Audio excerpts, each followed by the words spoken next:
تشاهدون فقط. إن أنتم مضحكون يا ليتكم تعلمون، فمن الضحك ستنفجرون.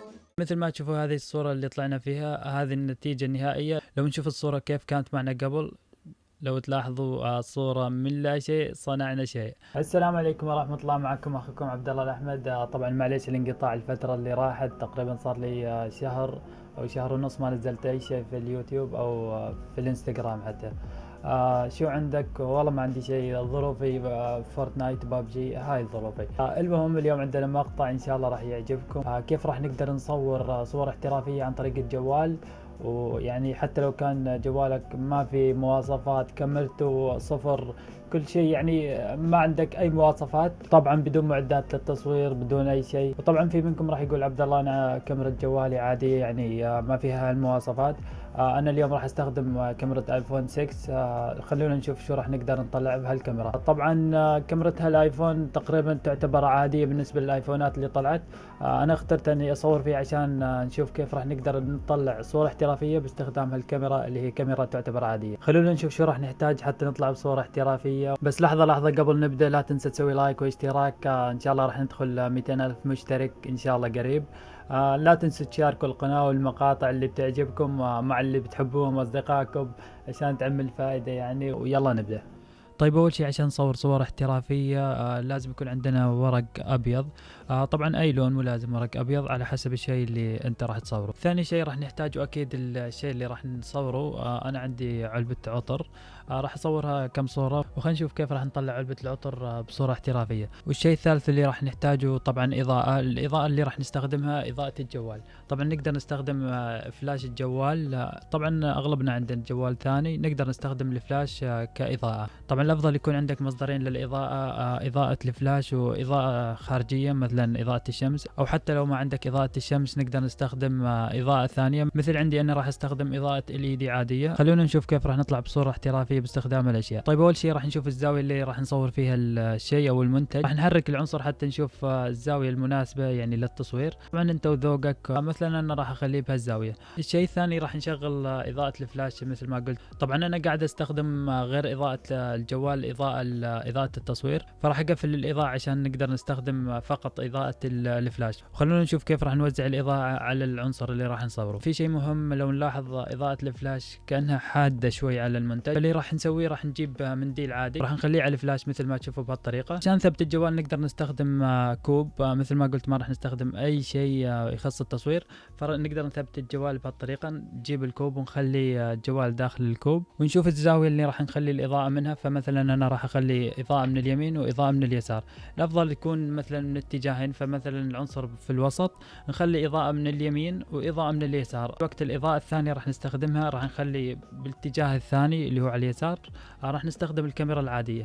مثل ما قلت أنا قاعد أستخدم الإضاءة الاحترافية أو إضاءة التصوير، فراح أقفل الإضاءة وخلينا على الفلاش والإضاءة LED. وخلونا نشوف كيف راح نطلع بصورة احترافية. طيب راح نضغط ضغط على الشاشة حتى يسوي لنا فوكس على العنصر اللي راح نصوره، ومن بعدها راح نرفع وننزل بالسطوع حتى نضبط شوي في الإضاءة. مثل ما قلت استخدمنا إضاءة عادية فلازم نعدل شوي في الإضاءة. طبعا أنت راح ترفع وتقلل على حسب اللي قاعد أنت تشوفه قدام عينك. بعدها راح ناخذ كم من صورة من أكثر من اتجاه عشان نقدر نختار الصورة اللي راح تعجبنا.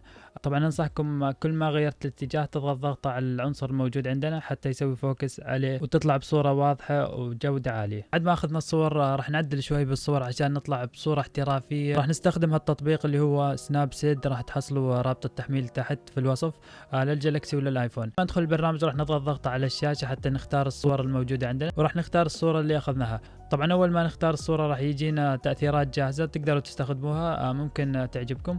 بس قبل ما نعدل اي شيء في الصورة راح نيجي على خيار ادوات، وراح نيجي على اختصاص حتى نسوي اختصاص للصورة، وراح نيجي على المربع اللي في الوسط. مثل ما تشوفوا في عندنا مربع في الوسط، راح نخليه في وسط العنصر اللي صورناه.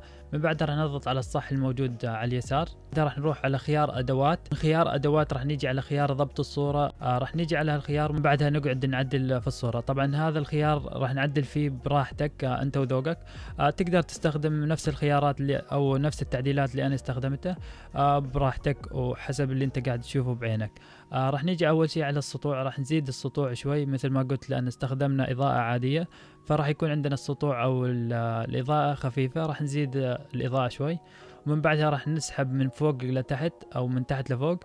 راح تيجينا الخيارات الثانية التباين والتشبع، نقعد نعدل عليها حتى نطلع بافضل نتيجة. راح اسرع شوي المقطع وراح احط لكم جميع الاعدادات اللي اخترتها او اللي عدلتها عشان لو حبيتوا تقدروا تستخدموا نفس الاعدادات او نفس التعديلات.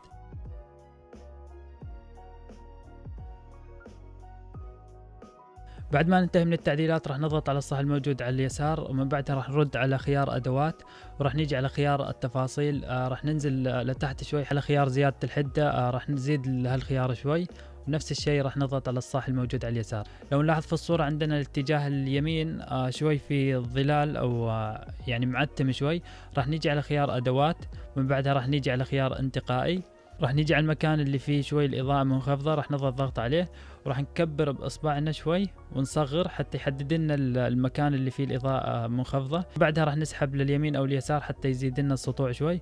مثل ما تشوفوا قبل كان عندنا شوي الإضاءة منخفضة، راح نزيدها شوي شوي. نفس الوقت لو رفعنا من تحت لفوق أو من فوق لتحت راح تيجينا خيارات ثانية مثل التباين التشبع، تقدر تعدل عليها براحتك. من بعدها راح نضغط على الصح الموجود عندنا.